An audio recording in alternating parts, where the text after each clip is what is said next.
নমস্কার। আজকের রেসিপি হচ্ছে কাতলা মাছের মাথা দিয়ে মুড়ি ঘন্ট। তো প্রথমেই আমি নিয়ে নেব গোবিন্দভোগ চাল। এখানে আমি হাফ কাপ করে দুবার নিলাম, মানে 1 কাপ গোবিন্দভোগ চাল নিয়ে নিতে হবে।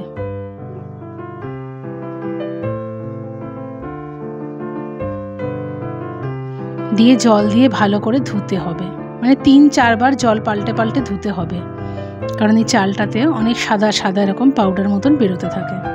তো ধুয়ে নিয়ে আমি একটা স্ট্রেনারে ঝরাতে দিয়ে দিয়েছি। আর নিয়ে নিয়েছি একটা বড় সাইজের কাতলা মাছের মাথা, দিয়ে দিলাম লবণ আর দিলাম হলুদ গুঁড়ো, দিয়ে ভালো করে মাখিয়ে নিতে হবে।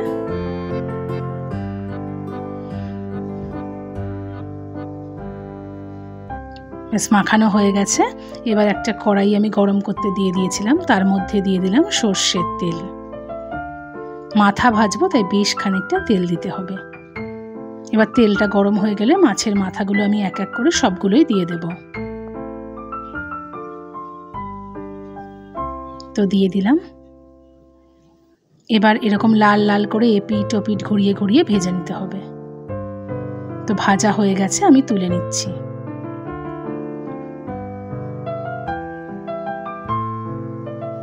তো তুলে নিয়ে ওই তেলটার মধ্যেই আমি দিয়ে দেব 1 চামচ ঘি। তার সাথে দেব গোটা গরম মশলা, ছোট এলাচ, দারচিনি আর লবঙ্গ, আর দেব 2 শুকনো লঙ্কা।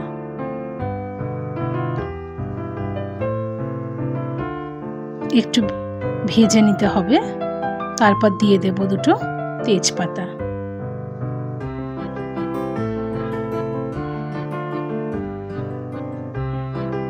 তারপর একটা মাঝারি সাইজের পেঁয়াজকে আমি পাতলা পাতলা করে কেটে নিয়েছি, দিয়ে সেটা এখন দিয়ে দিলাম।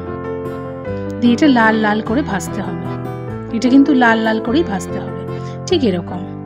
এবার দিয়ে দেব আমি আদা বাটা।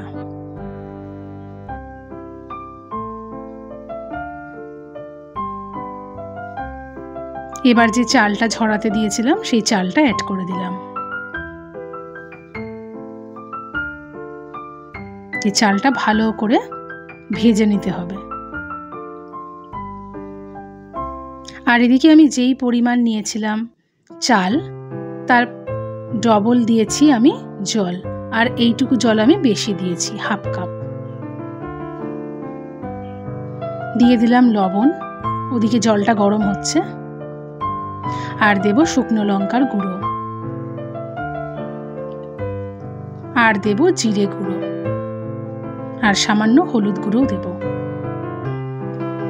দিয়ে আবারও শুকনো উপকরণগুলো ভালো করে চালের সাথে মাখিয়ে আমি ভেজে নেব লাল লাল করে।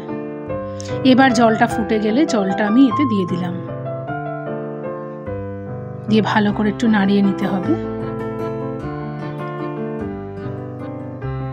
দিয়ে ঢাকা দিয়ে দেব। ঠিক 10 মিনিট পরে, 10 থেকে 12 মিনিট পরে আমি আসলাম। তো এরকম হয়েছে, চালটা সিদ্ধ হয়েই গেছে। এবার মাথাগুলোকে আমি অ্যাড করে দিলাম। দিয়ে ভালো করে একটু নাড়িয়ে চাড়িয়ে দেব, যাতে মাথাগুলো আর চালটা একসাথে মিশে যায়। দিয়ে দেব গরম মশলা, দেব চিনি, আর একটু গলিয়ে রেখেছি ঘিটা, সেটাও আমি দিয়ে দিলাম 2 চামচ মতন। দিয়ে ভালো করে পুরোটার মধ্যে ঘি আর গরম মশলাটা মিশিয়ে নিতে হবে। দিয়ে আমি ঢাকা দিয়ে কিছুক্ষণ রেখে দিয়েছিলাম, গ্যাস অফ করে। তো তৈরি হয়ে গেল মাথা দিয়ে মুড়ি ঘন্ট।